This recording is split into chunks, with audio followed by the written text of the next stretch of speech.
All of a sudden it just got very windy. We might be in for some weather.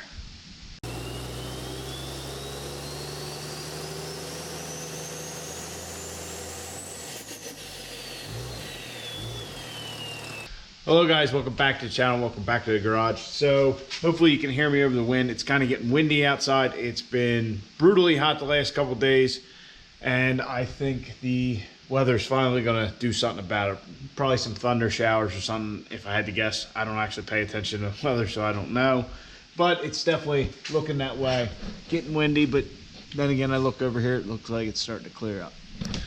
So I guess we'll have to wait and find out. So anyhow, I have our AC compressor pulley delete, or AC compressor delete, all together with the metal pulley. The new bearing came in. I think it's a 6306 was the bearing, but that'll allow us to get rid of this piece of shit, this plastic junk. So we'll get that bolted up. Here once again is the part number and all, 34229. So we'll get that in. We'll get our serpentine belt installed. That will really, other than filling the truck with coolant and putting the battery back in, we'll get that all kind of ready to go. So I'm expecting the transmission, or the torque converter and transmission, to be back, I want to say next week. I don't know 100%, but John had messaged me saying that they were just waiting on a seal or something. So I'm hoping we have it relatively shortly. But needless to say, we got a lot of work to do in order to even get it drivable, even without doing the cage yet. So, which I still have to call those guys. I keep forgetting. Anyhow, need to get all our air dog fittings. I got a little list I'm compiling, try and get them all right. I'm also trying to decide what to do with the returns. I know a lot of guys, when they have larger CP3 pumps, they have to upgrade to separate returns all the way back to the tank for each CP3 pump. So I'm thinking maybe that's something we should look at now while we have everything apart. Just being ready for us upgrading in the future. And just look at, like, especially the fuel cell. There's no fuel in it. Perfect time to be drilling into it and putting like a bulkhead fitting in it. So that's kind of where I'm at mentally. Just trying to get all those little parts figured out, ordered, and all that. I also got to go through, I know, and we got to get rid of a lot of wires, or move some wires. Like our air dog right now currently is powered up from here, so we need to get that back there. We also need to get rid of this, which is the trailer lighting harness, so we need to kind of skim that back. Also our electric fans, our aux cooler fans for our transmission. I don't know if we're going to be going back with both of them, or just the big guy right here, if we're just going to be using that one. So need to really work out that wiring and figure out where that's going to go as well, which we might not be able to do until we get the bed done. So we're going to get what we can done here as far as stripping this harness back and trying to extend this part down here. And then we will be jumping into the cab. I want to get this all just buttoned up, get everything back together, how it's going to be, you know, like get our shifter on our wires, all that kind of stuff, which might be a little ambitious because, as you can see, it is still just a clusterfuck. And to make it easier to do, I actually cut all the grounds off and figured that way I can try and, you know, unspaghettify the harness, if you will. And the grounds are the easiest thing. We can tie them all back where they need to go when we get there. So that's my game plan. Let's get this serpentine belt on, then we'll get to fucking around with wires. I got the serpentine belt on. At first, I thought there was a problem with our pulley, because with this ATS twin kit, you have to actually have the belt behind this pulley here, get everything started, then, you know, loosen your tensioner again, and you can slide it around this pulley.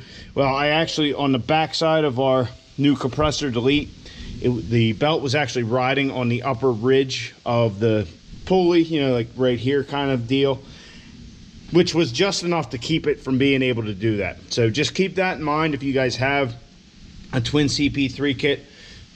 Make sure your belt, if you can't get this slid over, make sure your belt's right.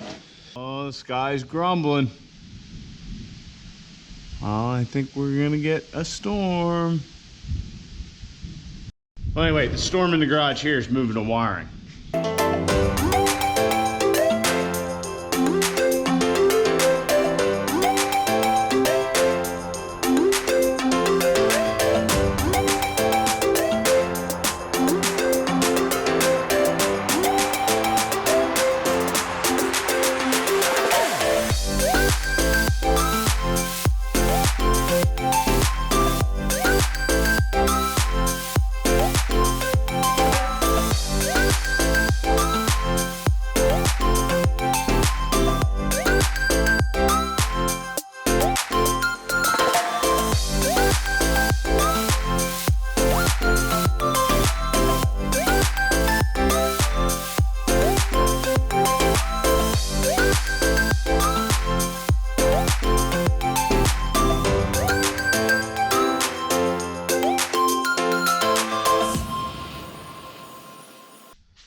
Well, that's a pile of shit we got rid of. It was really probably more trouble than it was worth to get rid of that trailer harness. I did trace it back a good ways, and then I got to a stopping point. I got down to here, right here on that part, and just figured that's a good place to stop. I don't want to get to messing with any of this right yet. No need. You know, it goes all the way up to the cab. I don't really feel like messing with that currently. The air dog harness, I did solder the splices. So I extended that wire harness here. And it is very long, so that way we can run it and then have it properly connected with the factory air dog connection. And we'll just string everything out along the frame in a lot better, means than this. Obviously, this is just how it ended up, but it is late as shit. This was way more time consuming than I thought it would be. We didn't even get to looking at this harness. I grossly underestimated how long this was going to take, but my wiring skills are definitely improving, so that's a plus. But yeah, it's just a mess really currently. So guys, that's going to be it for tonight. I know it was kind of lackluster. Doing this wiring again, like I've said multiple times, does suck, but it is coming to me a lot easier, that's for sure.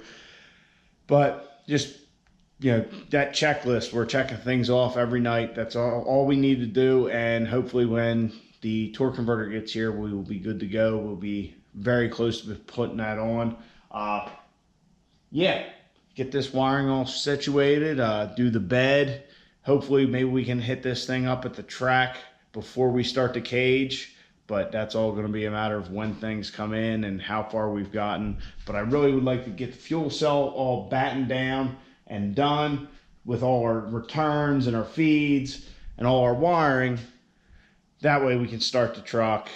Even if the transmission isn't here, we can start it like we had before, because all the modifications we've been making. I know we did check it at the beginning to make sure everything started and ran right, but it's been a while since then. So I hope you guys enjoyed. If you did, please like it, subscribe to the channel. Check you guys in the next one. Get out in your garage, get the wrenching on your truck.